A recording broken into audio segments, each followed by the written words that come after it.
ফের সামাজিক অবক্ষয়ের ঘটনা প্রত্যক্ষ হল। এবারে নিজের নিকট আত্মীয় দ্বারা ধর্ষণের শিকার বছর 20-র পিতৃহারা এক প্রতিবন্ধী মেয়ে।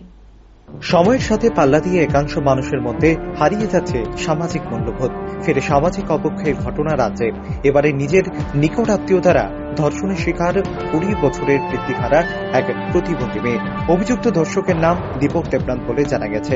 ঘটনা ত্রিপুরার ঊনকোটি জেলার কুমারঘাট থানাধীন আনন্দপল্লী এলাকায়।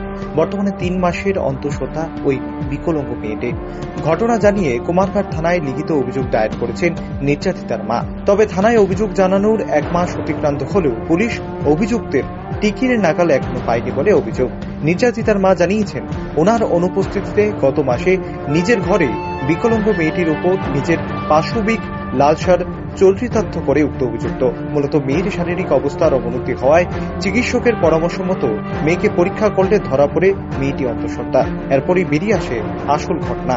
ঘটনাটি ঘরোয়া হওয়ায় নিজেদের মধ্যে প্রথমে বিষয়টি মীমাংসা করার পথে হেঁটেছিল নির্যাতিতার পরিবার, কিন্তু তাতেও বিচার না পেয়ে অবশেষে থানার দ্বারস্থ নির্যাতিতা মেয়ের দিনমজুর মা।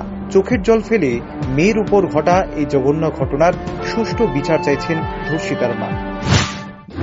প্রায় তাই তো হাফ ব্রেনের মানুষ, হ্যান্ডিকেটও কথা কইতে পারে না, কানেও শুনে না, তাই তো এটা আমার হয়েছে না। এরপরে যদি তাই অসুস্থ হইয়া পড়ছে, আমি কিতা রইলো তাই অসুস্থতা, তখন আমি ডাক্তার মেডিকেলে গেছি, তখন এই জিনিসটা ধরা পড়ছে। পড়ার পরে আমরা খবর দিয়ে আনছি, আমরা নিজের ননদের জামাই আমরা খবর দিয়েছি, আইসে।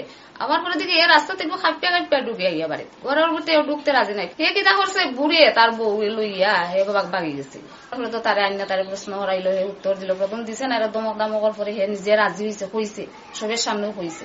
হওয়ার পরে এখন তারা কিতা করতো, কেউ বড় বোনের জামাই, কেউ ছোট বোনের জামাই, সবই এটারে সাইজে সাফাইলি তো আর কি, যে একটা মানুষ আমরা সাফাইলে তো সাবানি রেখে তো হে বাগি গেল গে, তাইও লইয়া বাগছে, বাইজা ফরাইয়া তাই আবার আমরা সবের উপরে সব বাইরার উপরে কেস দিলেছে।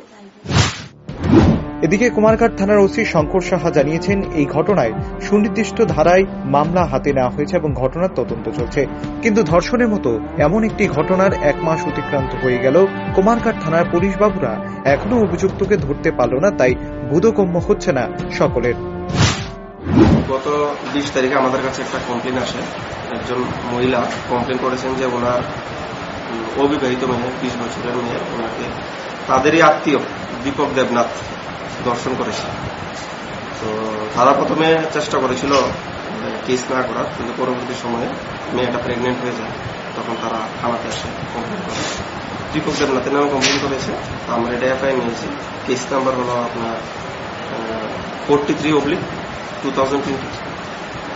আমরা তদন্ত করছি। 21 এখনো ধরা হয়নি, 21 পালিয়ে গেছে। আমরা তদন্ত করছি। তারা আত্মীয় হয়, যে আসামি সে মেয়ের এখন দেখার বিষয়, আদৌ কি বিচার পাবে অসহায় নির্যাতিতা মেয়ে এবং তার পরিবার। Bureau report, rising Tripura.